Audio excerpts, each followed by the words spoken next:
Hello, welcome back to Chemistry Lessons. If you're watching this, you should be done with the boiling and freezing lab. And now we're going to talk about integrating some of the meaning of the things that we learned in the lab, plus some of the things that we talked about before the lab, so that we can move forward with a complete understanding of phase changes. All right, so once again, I want to mention that we're talking about the properties of matter, but we're also talking about energy and how energy interacts with matter. And so that's part of our discussion here today. Let's start with the word phase. And some students have used this. I have avoided the word phase up until this point just because I wanted to make sure that everybody is clear, right? Because phase is a more detailed word than state. So if I say state of matter, then I typically referring to matter that is in one of solid, liquid, or gas, right? And so like ice is in the solid state. Water is in the liquid state, steam is in the gas or vapor state. The word vapor and gas are interchangeable in this case. Phase can also be solid, liquid, or gas, but there can be more than one, and so that's an important thing to understand. Phases can mean parts of a larger group of things. So, for example, there could be a mixture. If I put sand in water, there would be two phases present. There would be the solid sand phase and then the liquid water phase, right? And so we don't describe those as states, we use phases. Phase can also be more complex later on in the year, and we'll talk about that when we come across it.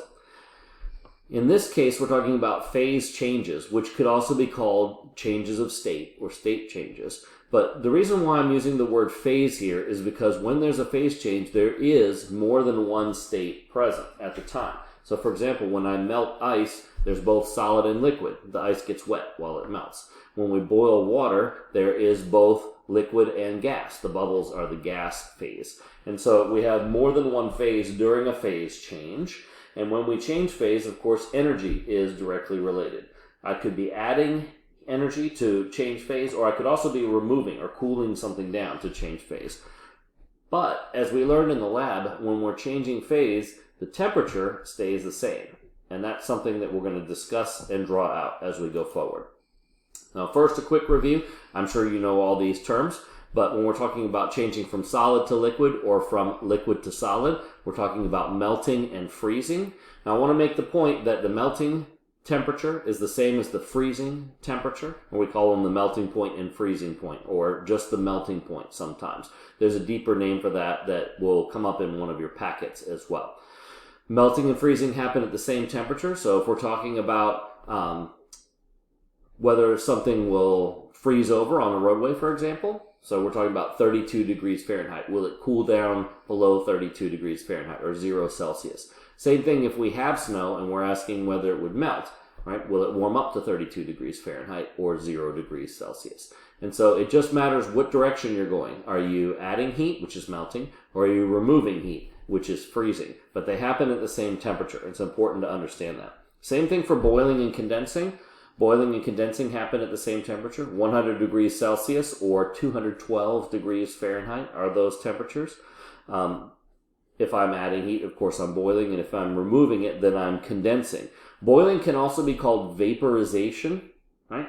Just like gas phase and vapor phase are interchangeable, boiling and vaporization are interchangeable. But evaporation is something different that we're not going to talk about right here. So evaporation can happen at any temperature, but vaporization only happens at one specific temperature, which is the boiling point temperature. Right? So just like melting and freezing happen at the same temperature, boiling and condensing also happen at the same temperature. That's why over a stove, if you're boiling water, you often have both boiling and condensing, especially if you have the lid on, right? And so the steam comes up from the water, hits the lid, and it condenses and drips back down inside there. Now there are phase changes that skip over these. So sublimation, you can actually change directly from a solid to gas. Dry ice is the most famous thing that sublimates, and that's because it doesn't go through the liquid phase, so it never gets wet. It turns directly from a solid to a gas. Great for shipping frozen things because it won't make your package all soggy and ruin everything. There is an opposite to sublimation, but it almost never comes up, so I didn't put it in these notes. But the opposite is deposition, something that changes directly from a gas to a solid. There are some pollutants that can deposit on substances. So just like dew forms on your car when moisture condenses out of the air around you, so can some pollutants form as a solid powder on a car, for example, when they deposit. But sublimation is a much more common encounter of this. Quick visual just to review that and connect with the visuals that I gave you on Monday in class. The solid with its rigid structure, geometric often. Solids often have geometric structures. The liquid with its still close together particles, but yet free to move, and so no defined shape. And then the gas with spread out particles. And this diagram doesn't do it justice. The particles of a gas would be more spread out than that. And then this overarching arrow here would represent sublimation, solid going directly to gas. Now there's a better way to represent all of these phase changes, and we can actually put them on a graph, right? And this is similar to the graphs that you made in your lab, except you did two separate graphs, and they both related to a single phase change. In this particular case, we've got one substance, and we're going to go through both phase changes, right? And so let's talk a little bit about what this represents. We can do this for any substance. Every substance has a heating curve, and it will have the same general shape. Just some of the details might change, like the particular temperatures of these flat spots here, or plateaus. The slopes of the lines might change, but otherwise the overall shape of this would be the same for any substance. Right, so when we start out at the lowest temperature, temperature's on the y-axis here, right? So as we go vertically, we're increasing temperature. As we start out at the lowest temperature here, we have solid phase, right? Or solid state, if you prefer that term. Solids always occur at the lowest temperature because they have the lowest kinetic energy, right? And so if something starts out as a solid, then before I can even melt it, I have to get it up to the melting temperature. A lot of people don't realize this, but when you pull ice out of the freezer is usually below 0 degrees Celsius, sometimes as low as -10, right? Then the ice is solid in there, and until you warm it up to 0 degrees Celsius, it won't actually start to melt. Now that happens almost instantly if you touch it because your body warms up the surface layer of it. But if you leave ice out on a piece of paper towel, like use a piece of paper towel to grab it or something like that from the freezer and set it immediately on the counter, it won't immediately become wet. It has to warm up just a little bit before it starts melting, right? And so we are warming up from whatever temperature we're starting at, doesn't matter, until we reach the melting point temperature, right? AB means we have only the solid. Then, as we saw in the labs, the temperature remains constant during the phase change, which we'll talk about a little bit more in just a moment. Right? So the temperature remains constant means that this is a flat spot right here. This flat spot represents melting. The melting process happens as we go from B to C. So over time, as I continue to put heat into this, we didn't stop heating this, but the temperature stopped changing. And that's the sign of a true phase change. The temperature remains the same throughout that. So BC represents the change of solid to liquid, which means both of them are present at the same time, right? That is what the melting point is. If I take this line and trace it back to the temperature axis, the y-axis, it will tell me what the melting point temperature is. And that's something you can do in your lab, is read that off of your graph, right? So then once we get to C, it means that all of the solid has been melted and has turned into liquid, and then the liquid can begin to rise again. Now in reality, that's kind of a simplified version of thinking about it, because in reality, as soon as some of it is turned to liquid, the temperature of the liquid can begin to rise right away, right? So you don't have to wait for all of it to turn to liquid. And that can actually complicate things. We have a little problem with that in part 2 of the lab. It's difficult to get the temperature of the solid, and so instead you have the temperature of the liquid, and because of that, it screws up the data just a little bit. It makes it harder to spot this flat spot. Now with boiling, though, it was very clear. Right, so when we get to this point, we have all liquid. CD represents liquid, and it might be a good idea for you to sketch out a graph like this and label these, and there's also going to be other pieces of information that we're going to attach to this be a real useful study guide to have a sample heating curve like this. Right? So CD here represents liquid.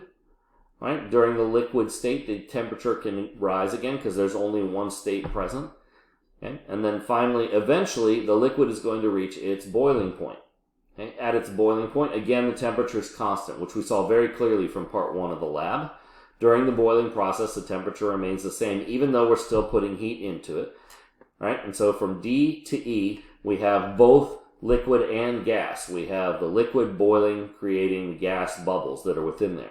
And again, if I trace this back to the y-axis, I can read off the temperature, if the y-axis was labeled, the temperature at which boiling happens, or the boiling point temperature.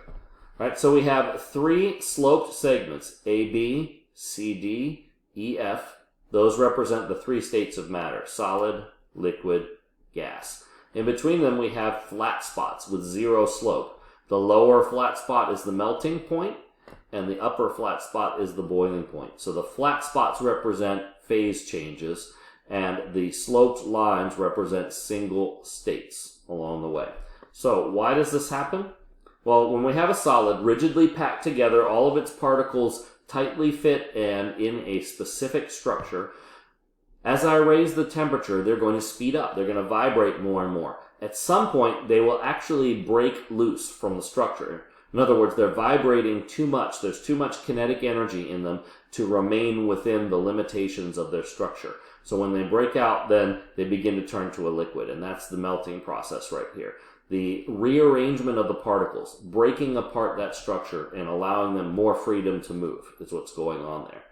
Same thing with the liquid. Once we get here, we're in the liquid state, but the particles are still crowded close to each other. And as I speed them up by raising the temperature, increasing their kinetic energy, they'll vibrate faster and move faster. And eventually, they can't move any faster without separating from each other. They're going as fast as the crowded nature of those particles will allow. And so because of that, they need to convert to the gas state. That's what happens here. The particles are pulled apart from each other. So it's again a rearrangement, but it's a different kind of rearrangement. Here the solid structure is being broken apart, allowing the individual particles to move separately. Here the individual particles are actually being separated from each other, increasing the distance so that they can move independently of each other without having to worry about bumping into each other. And eventually we get to the gas. And I should point out that this should have like an arrow on it here, because in reality, for most materials, you can continue to heat the gas and its temperature will continue to rise without any real limitation. The only reason why that wouldn't be true is if at a certain temperature the chemical breaks down or decomposes, which can happen to some chemicals. Right, so that's the breakdown of the heating curve. Go back and reference that if you need to, and draw yourself a nice little study guide, because you're going to need that for the practice that we're going to do and for the quizzes that we have. All right, so a quick review of our new definition of temperature. All matter is made of particles which are in constant motion. If I add energy, they move faster, right? And so faster speed means more kinetic energy. So when I heat up a particle, then they move faster and the temperature rises. So that means that temperature is actually measuring the speed of movement of the particles, the average kinetic energy. So that's one of the things that we talked about in class on Monday. Now let's talk about the other kind of energy. So during a phase change, even though we're adding heat, the temperature remains the same. Now, if temperature is kinetic energy, then that means the kinetic energy is not changing during a phase change, right? Temperature reflects kinetic energy. Temperature remains the same during a phase change, so therefore the kinetic energy remains the same during a phase change. So that's really important. We're putting energy into the substance, but the kinetic energy of the substance is not changing. Well, then what's left? Well, there's only 2 broad types of energy. If it's not kinetic energy, then we must be increasing potential energy within the sample. Okay? So potential energy, which is stored energy, has to do with the arrangement of the particles. Okay? That has to do, in simple terms, with freedom of movement. So think of the potential energy of the particles as their freedom of movement. Right? When I have a solid, they're packed really tightly together and held rigidly in place by strong forces, which we'll discuss later in the year. So there's not a lot of potential for movement. There's not a lot of possibility for the particles to move. In order to give them more potential to move, I have to break apart that structure and free the individual particles so they can move around each other more. When I do that, that's a phase change, changing solid to liquid. During that time, the temperature doesn't change because the kinetic energy is not changing. Instead, the heat is going into potential energy. It's going into rearranging the substance. Again, whenever there is energy involved, there's going to be something changing. But in this case, it's the arrangement of the substance. During the phase change, the arrangement of the particles is changing, not the speed of movement of the particles. Right? So potential energy increases during a phase change, right? And then once the phase change has been completed, then kinetic energy can begin increasing again. Same thing happens when we get to the next phase change, right? So each phase change represents a change of potential energy, while the slope lines represent primarily a change in kinetic energy. In reality, potential energy is still increasing everywhere, but we'd only focus on it during the phase changes. So going back to our sample heating curve, you can add these extra labels here. In section AB, because the temperature is rising, kinetic energy is the form of energy that's increasing there. The heat that's being added is going into kinetic energy. But at BC, since the temperature is remaining the same, potential energy is changing. Right? So during the melting process, the temperature remains the same, or is supposed to, and therefore the potential energy is what's changing. CD, again, sloped, so that means the temperature is increasing, so kinetic energy is changing. But at DE, which is the boiling point, we have constant temperature, and so instead the potential energy is changing. And then finally, during the gas state, the kinetic energy can change again. So AB, CD, and EF, we have kinetic energy changing. And then BC and DE, we have potential energy changing. All right, so label all of that. That's what we're going to work on in the packet, a little bit in class and a little bit outside of class, and we'll continue on from there. This is a preview of what you're going to see in the packet next week, and then we'll work through some of the additional details that come up as we get into class and figure out some of the specifics in there. All right, if you have any questions about this, feel free to let me know. Otherwise, I will see you in whole group class on Monday and then in your cohorts later on in the week.